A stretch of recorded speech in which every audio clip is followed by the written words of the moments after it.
After nga ng Luka Doncic trade sa Lakers, isa sa inaasahang susunod na hakbang talaga nitong Lakers ang paghahanap ng isang lehitimong sentro para mapunan yung malaking kakulangan nila pagdating sa frontcourt. Lalo't alam naman natin kung gaano kalaki yung pagbabago ng defensive ratings nila sa pag-trade dito kay Anthony Davis. Lalo't isa lang naman itong si AD sa may malaking impact pagdating sa frontcourt defense ng Lakers at naaasahan din nila pagdating sa opensa. At nasa center position, but it's easy to provide 30 points on game. Bihira yung ganyang klase ng puntos, lalo na kung ang role mo 5. At litaw na litaw naman talaga yung value ni AD, lalo na kung nasan sila ngayon sa Western Conference.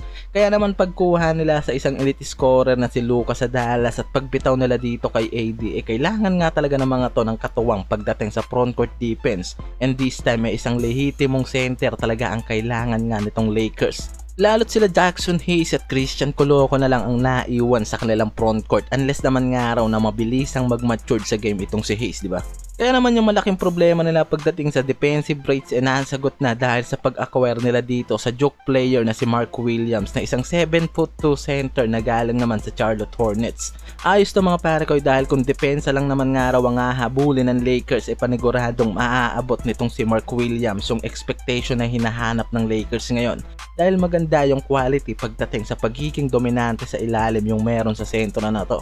Kaya naman even na binitawan nila itong rookie na si Dalton Knecht kasama ang veteran forward na si Cam Reddish, maganda pa rin yung magiging outcome nga raw ng ginawang trade na yan ng Lakers at panalong-panalo nga raw sila sa pag-acquire dito sa sentro na si Mark Williams. Isang lehitimong sentro na nga lang daw talaga yung kulang nitong Lakers para mabuo yung masterpiece na binabalak nitong si Rob Pelinka na ngayon nga finally nakita na at nakalinya na sa kanilang roster. Ang tanong na nga lang kung magiging epektibo nga ba yung mga to sa iisang team.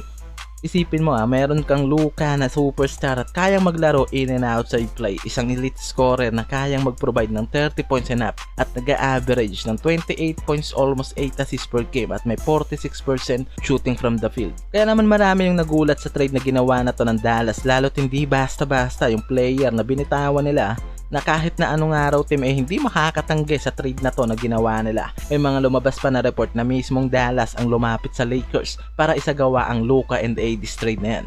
And di natin alam, diba, at wala na tayong malalim na source na pagkukuhaan sa pwedeng issue ng Dallas dito sa superstar nilang si Luka Doncic. At syempre itong Lakers yung talagang tiba-tiba ang araw sa trade na yan dahil isipin mo hindi na mahihirapan itong si LBJ dahil meron na silang paghuhugutan pa ng isang elite scorer para dito kay Luka. Dahil meron silang Austin Reeves mga pare ko na kayang-kaya nga raw pumuntos rin sa labas at loob. Kaya naman sapat na nga raw to para bunuin pa na itong si LBJ yung taon niya dito sa LA Lakers dahil panigurado nga raw na mas tataas pa lalo yung offensive ratings ng mga to dahil sa mga additional players na nakuha nila sa trade. Hindi lang naman si Luka mga pare ko yung nakuha nila sa trade dahil kasama sa package na binigay ng Dallas itong si Maxi Kleber na versatile forward at veteranong si Markieff Morris na hindi nga raw gaanong nagamit ng Dallas. But in the other side mga pare ko talagang tiba-tiba dito yung Lakers dahil paniguradong malaking pakinabang rin nga raw yung mabibigay ng dalawang forward na yan pagdating sa depensa dito sa Lakers. In overall mga pare ko, wala kang masasabi sa nabuong lineup ngayon ng Lakers. Even na may mga nagsakripisyo sa roster, yan lang rin nga raw kasi ang nakikitang sagot sa malaking problema na kinaharap ng mga to this season.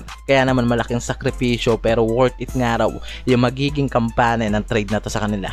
At ang aabangan na nga lang natin dyan mga para ko itong magiging outcome sa kanila ng sentrong si Mark Williams at yung magiging connection neto syempre dito kay Luka at LBJ. Lalo't ngayon nga tapos na ang pag-aantay ng maraming fans sa isang sentro na kailangan nitong Lakers. Daming na-link na center dito sa Lakers but in the end inakuha pa rin nga nila yung main center na tinatarget and finally nasagot na yung problema pagdating sa frontcourt player na matagal nang pinoproblema dito sa Lakers. At syempre ang aabangan na lang natin dyan kung magiging maganda yung outcome sa masterpiece na to na binuo ni Rob Pelinka ngayong season.